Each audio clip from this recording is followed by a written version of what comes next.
By the end of November, I had only spent a little over 3 hours in Assetto Corsa EVO, and those hours were largely marked by frowns regarding FFB or boredom regarding content, as there was almost nothing to do.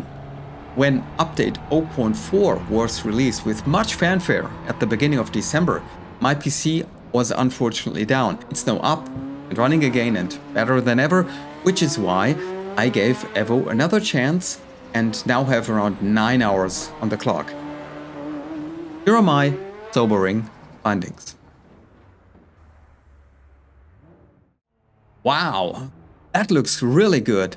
Finally the Nordschleife, more cars and so many fixes.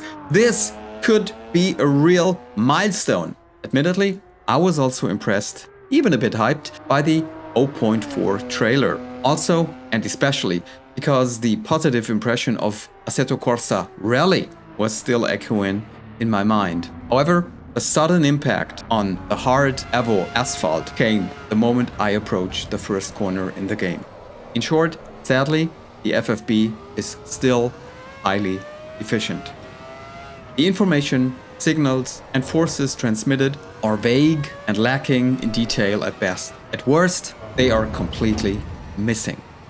The poor state of the FFB in EVO is particularly regrettable and worrying because Unos has been working with the Unreal Engine for so many years. Let's remember, Assetto Corsa Competizione was released in 2018, and since 2021 at the latest, or with the update to version 1.8, the driving experience and FFB in that game can be described as solid. At least. Though it never completely won me over, it should nevertheless be noted that ACC has or had many fans and worked as a competitive online multiplayer game based on the modern GT series.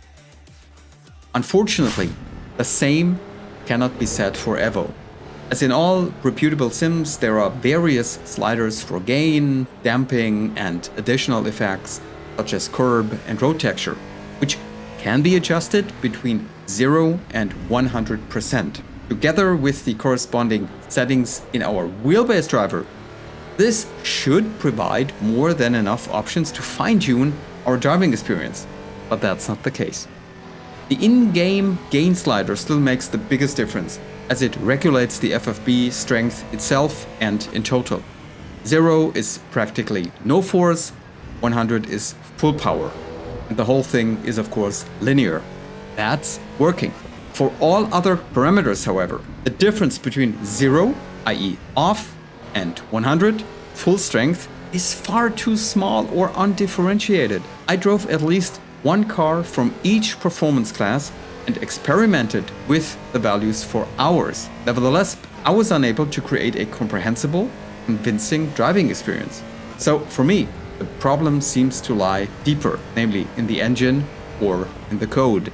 And that's, of course, a matter for the developer. Even worse are the additional FX sliders. I'm generally cautious with these, as such effects can be like the one spice that completely ruins an otherwise tasty dish. However, I like to play around with them when the basic signal leaves something to be desired, such as in the original Assetto Corsa, where the FFB for curbs and road texture is simply a bit too weak.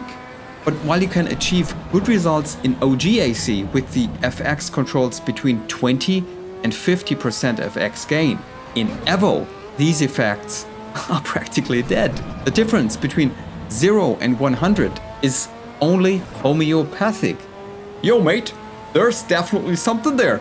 You just have to believe in it hard enough. My most sobering moment in this regard was in the Ferrari F2004, the OPF1 car par excellence, with a chassis that could hardly be any harder. I drove over a sausage curb at Laguna Seca. The car took off, I looked up at the sky and felt absolutely nothing in the steering wheel. Nothing. Sorry Kunos, but that's much more than just an immersion breaker. It's simply bad and wrong. I would have expected it to feel like I was a dice in a dice cup being shaken vigorously. And you know what, guys? I have that feeling in AC, LMU, and AMS2. If I had driven over that very sausage curb in one of these games, I would have had to fear for my wrists because the impact would have wrenched the steering wheel out of my hands. The FFB or driving feel in EVO is a huge work in progress, and as long as the driving feels so numb, hollow, and wrong, I really don't care what cars, tracks, and contents the game offers. I simply don't feel like starting the engine at all. Don't get me wrong, Kunos still has a lot of credit with me, and I think they have the skills to make EVO something good. At the moment, however, I would rather classify EVO alongside Forza Motorsport 8, Rennsport, and Project Motor Racing, which, to me, and I apologize for the phrasing, are sim racing monstrosities. But EVO has many more problems than just the FFB. There's the overpromising and disappointed hype. See Eiffel Free Roam. There are the delays in development and the thin content, even after a year. There are the questionable extra costs for server hosting and the limited modding options. From today's perspective, the marketing for EVO, was stupid and harmful. It was touted or understood as Assetto Corsa 2. Only better, more beautiful, and more comprehensive. A comparison that EVO cannot live up to in the slightest, even a year after its EA launch. Kunos had a clear vision for EVO. It was to be an all-rounder sim, a jack-of-all-trades driving game, while they wanted to keep all the reins in their own hands and monetize as many game components as possible. On paper and as a business plan, it looks really great.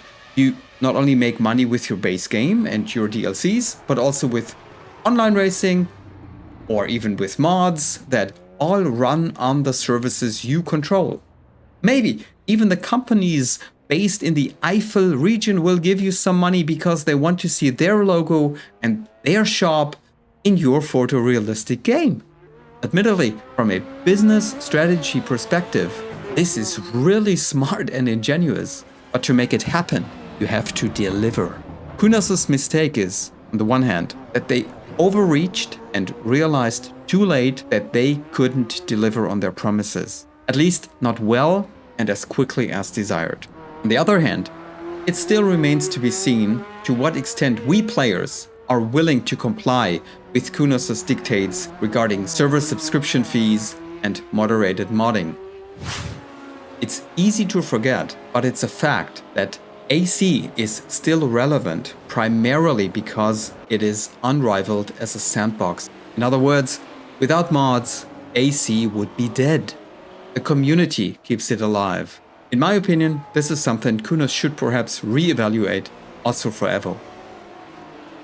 Your business plan should always focus on the customer and their needs and desires. And if your product is a driving simulator, it's pretty likely that your customers are primarily hoping for the most realistic driving experience possible. Where and how that happens is secondary. With that in mind, dear Kunos, I hope you once again reconsider your priorities. Because in maybe 2 years, I'd really love to make a video titled Assetto Corsa EVO is the next evolutionary step in sim racing.